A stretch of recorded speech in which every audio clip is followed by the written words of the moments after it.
Oh my gosh, I'm alive. Finally, someone's gonna pay off my debts. More construction. And in life, there are only three things that are constant: death, change, and tax.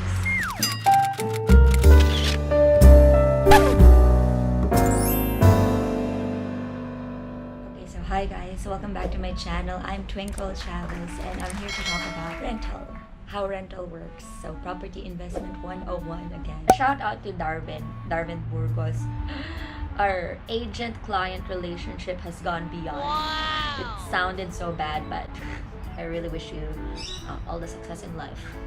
To my tenant, if you're watching this, I'm so thankful for you for trusting me in this transaction, even though I'm far away. To my building, oh my gosh, you guys are super strict. You made it super hard for me and my agent. I just can't express how frustrated I was. I still am. Ever since the pandemic, I had to shut down my Airbnb. Those who have also their Airbnb units, yeah, due to the situation, it's just difficult to operate that. I think it's really depending also on the building, your building rules, your protocols. In my case, it's not allowed. The minimum is 6 months. I'm going to discuss about these topics: where to find tenants, how much rent to get from your property, is how to compute the ROI or return of investment, medyo madaguyan, agent's commission, how much they can get, lease contract, lease requirements. So a little bit of everything, just basic if you're planning to lease your property. So without further ado, let's go. So by the way, why am I talking about this? Because I have properties back home. I'm currently tenanted, both of them. Actually, the second one, I just had a tenant just recently, last week. Oh my gosh, finally. What happened was, I have an Airbnb operational from January up to like mid-March, and coronavirus happened. I had to shut it down. Government's not allowing that. It's illegal. Mid-March, April, May, June, July. So almost 4 months, no income. I was like, shucks, okay. There goes my emergency funds and my calamity fund, which are very important, by the way. So if you're planning to invest, make sure you're liquid for at least like 2 years. On top of that, your emergency or calamity funds or whatsoever extra fund, you have to at least be okay like 3 to 6 months or even more. So you have to save for the rainy day. Especially right now, we are not sure how long this pandemic will last. 2 years. There's nothing wrong expecting the worst, but like just be hopeful for the best. You just have to be resilient enough. It's been a while since I had a sit-down vlog because there's nothing for me to say. There's nothing for me to content. Nothing interesting yet. But, you know, I'm here. So thank you so much for my subscribers who stayed and who's watching it right now, for the new, for the existing, for the old, for my friends, for the non-friends, for my stalkers. Hello. Thank you. So, how do we get started? How can you lease your property? First, of course, for one is a tenant. So, where do you get tenants? Actually, there's a lot of ways how to get it. Through an agent, for me, is personal network. So you'll always have like contacts on your phone. You can always start with your contacts and then see who's the possible, person that has a network for you. Post it on your Facebook, Instagram, website, whatever. So it all starts from within. It all starts from your own circle. So may it be a friend of a friend, a family. You get what I mean? What happens if you don't have any personal network? That's fine. Chill. There will always be a market. What I did to market my property is, of course, I posted and invested online. I posted on Facebook Marketplace, my own Facebook. I have like friends there somehow. All my social media is full of my ads. it will create a ripple effect, word of mouth.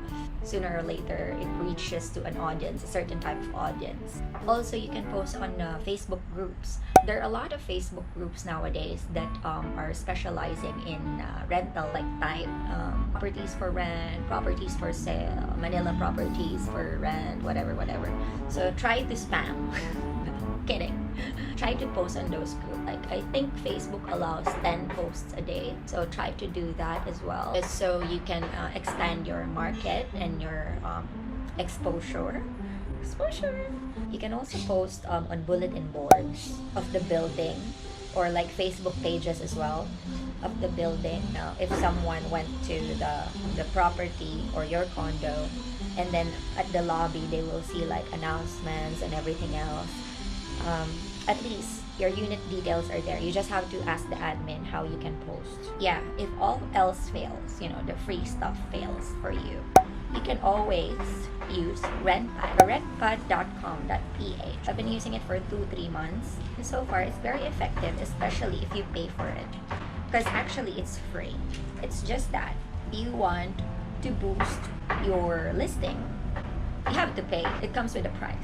You're getting like rental income of what, 50,000, 30,000 even monthly, and you're not willing to shell off a little bit. So a little investment goes a long way. My way or the highway. So here you can actually be a landlord or a tenant, so you can easily find listings online. And in posting your own listing, what's important is, of course, the pictures, the details, complete details, your contact info. Make sure you're always available to answer all the inquiries that you will get, because time is gold. Come on, don't apply Filipino time. Business is business. So on RentPad, actually, there are different kinds of accounts. First is the free account. Second is light. Third, advanced. Fourth, specialist. And fifth, elite. The only difference with the free account is there's a lot of fishes in the sea, and you're one of them. You're only allowed to post 3 listings a month, and then you can only get 3 inquiries a month. You don't get to contact people, because here you can also have access to possible leads, which is also like a good source where you can meet people or possible clients along the way. Light account is 450 a month, and you can actually pay one off. So if you just want to like advertise for 1 month, 2 months, up to you, it can renew. You can easily stop or cancel the subscription. Then advance, it costs 900 a month. Mine is advance. So for the advance, I can post 25 listings a month, and then the inquiries can be unlimited. Meaning, like, if a lot of people are interested in my listings, no, maximum capacity. As long as the person who's looking for a property sets their budget to 60,000, you can access them. You can access their details because it's hidden, You're trying to buy the lead. And the next is specialist. Access to leads will be up to 80K, and then it costs 1,800 a month. These are all in peso, by the way. The maximum elite, it will have limitless access. So no matter how much the rent that you want to get, then the person also looking for your property will post like 100K, 300K. You can have access to them too, and that will cost you 3,600 a month. For me, I just subscribe for the 900 a month. So once I started posting, you can actually see the statistics of your posts. So how many people view, how many people click, how many inquiries you got. You can feature a property on RentPad as well, and it will only cost you 450 pesos. So why is it important to feature your property? It's because you want it on top of everything else. Also create more exposure for your listing, and then the faster that it reaches a lot of people, the faster you can lease your unit. Moving on, how much rent should you get for your property? Ooh, that's really tricky. So of course it depends on the location, depends on how far you can go up or go down. What's your ceiling rate or flat rate? Is your property furnished or not? What do you include in the property? the internet dues, the condo dues, water. You have to compute everything there. As long as you're not losing money and it can pay off your mortgage, more or less. Right now, the standard knowledge of all the agents, it would be 800 pesos to 1,000 pesos, or even like more per square meter. For example, a 30 square meter, you can have it leased for 25,000 to 30,000, 35,000. It depends. You can also search online how much other people are renting it for, because there's like a competition. Good factor to know how many units per floor. The more expensive your unit is, the more likely it would be difficult to lease it. There's nothing wrong being it expensive. It's just that, is it worth it for a client to rent that property? Or is just gonna consider other places just because your price is too much or not worth it? For me as a landlord, I always include the internet, dues, and the water, cable, if I have any. Just because I don't want any backlogs on my end. For the electricity, of course, they need to pay that themselves. Even water sometimes. Some landlords, they prefer that the tenant will pay everything else. But as for me, it's just for me. It's a personal choice. Units with parking, you can actually have it leased as well separately if your tenant doesn't want a parking. So how much rent can you get from a parking? Also, it depends.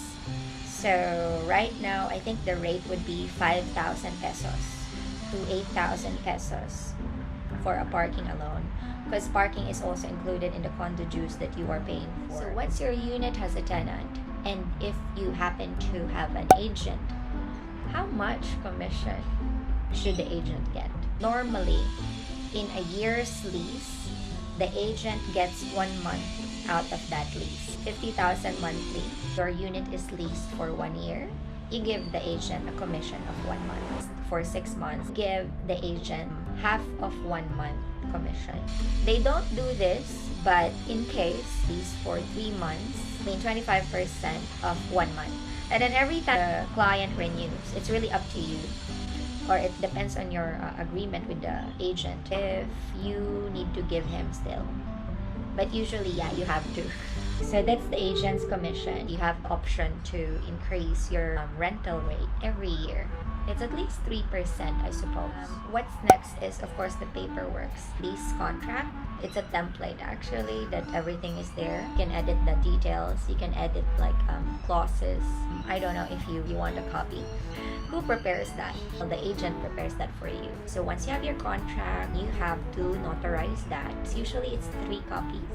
1 copy for you, for the admin, and then the 3rd copy is for the tenant. The tenants have to sign, you have to sign, notarize, and then submit to the admin. What else do you need from the tenants? Of course, you need IDs, 2 valid IDs, EDCs, post-dated checks. If you guys are willing to accept cash payments monthly, that's very risky. It's up to you. There's a possibility that they can run away, be delayed in payment. Post-dated checks are best unless they pay you like upfront, 6 months upfront. Before you hold any unit, I learned this the hard way. You have to get a reservation fee. Reservation fee so that you can stop promoting your property and you're sure that the tenant will push through. Just because in order for you not to waste time and efforts on that someone, I almost had another tenant. I held the unit for him for 3 months, 4 months, and then all of a sudden he just canceled on me. It was such a waste. It was the time of the pandemic. I don't want to get into details because probably it was my fault as well for trusting a person too much without actually having a collateral myself to make sure you don't do the same mistake. So always get a reservation that's non-refundable if they back out. Reservation is convertible to an advance payment, and deposit or equivalent to the 1 month as well. Refundable actually after the lease is ended. Deposit of 1 month or sometimes 2 months actually depends on you. You have to return it back to the tenant if they don't break anything in your place or they did not have any like remaining balance or dues for the electricity, or whatever bills that they incurred. Make sure you also list the inventory in the property if it's furnished. You won't know whether or not something is missing or stolen or broken. If by any chance they're gonna be delayed in payment, you are entitled to increase or penalize them 3% in a month on top of the monthly payments. And make sure you remind them also of the bills, because after all, it's still gonna be under your name. So try to link everything online so that you can monitor as well. For tenants, if possible, maybe you get as much details on them as possible. Contact person, the company, employment certificate, bonus if you want to get like police clearance, if it's necessary for you, if you have like trust issues. For inspection, unit inspection, make sure you allow at least 1 day notice for the tenants if you want to inspect. Hopefully they prepare or not. I maintain a very, very good relationship with my tenants because property, it's not just a material thing. It's like a prized possession that's from hard work that took time, money, effort, and love. This is your business or an extra income for you. Make sure you get it right. First time, second time around, third time's a charm. You're all set. Congratulations. Rental yield formula. So how do you know if you're actually earning from the property or not? If you're not paying it already, it's self-liquidated. Okay, so how do you get a rental yield of the property? So the formula is you have to add all your income for the 1-year lease minus the expenses that you had for that 1-year lease, divided it by the property price that you got it for. But that's gonna be a percentage. Usually the best percentages are ranging from 6% to 8% or 10% even if you can get it. So that's the best ideal rental yield. 6 to 8, yeah, that's okay. Less than that, it's fine for now. And then to compute the rental return or the ROI in years, how many years should you wait for your property to actually give you back everything else that you invested? What you do is you divide the property price over the annual income minus the expenditures. That will give you how many years to go for your property to actually give you back everything that you spent. So usually it's like 15, 20, 25 years to actually get 100% back if you're just planning to rent it all throughout. Not bad actually, because the ideal situation is you have it rented 3 to 5 years, and then after that you sell it. That's how you flip, because 3 to 5 years after, for sure your property is already increased because of the developments in the area, and then you can actually sell it for like double the price. It really depends which one you got. If not double the price, at least you already got extra income from the rental that you got. I think those are the basics that you need to know. So for those who are planning to lease their units, don't worry, it will actually take some time, and sooner or later you're gonna have a tenant. Make sure that you're just not after the money, but also you find someone who is clean, decent, and a good person. I'm not even talking about nationalities. For what it's worth, I'll do it all over again, no matter what happens. I'm actually looking for a third property right now. It takes guts to be a good chairist. If I can be of any help, all my details below.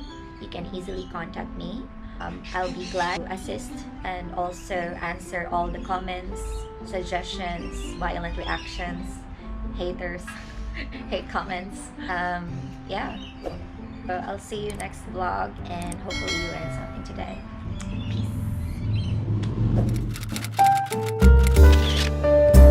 Peace.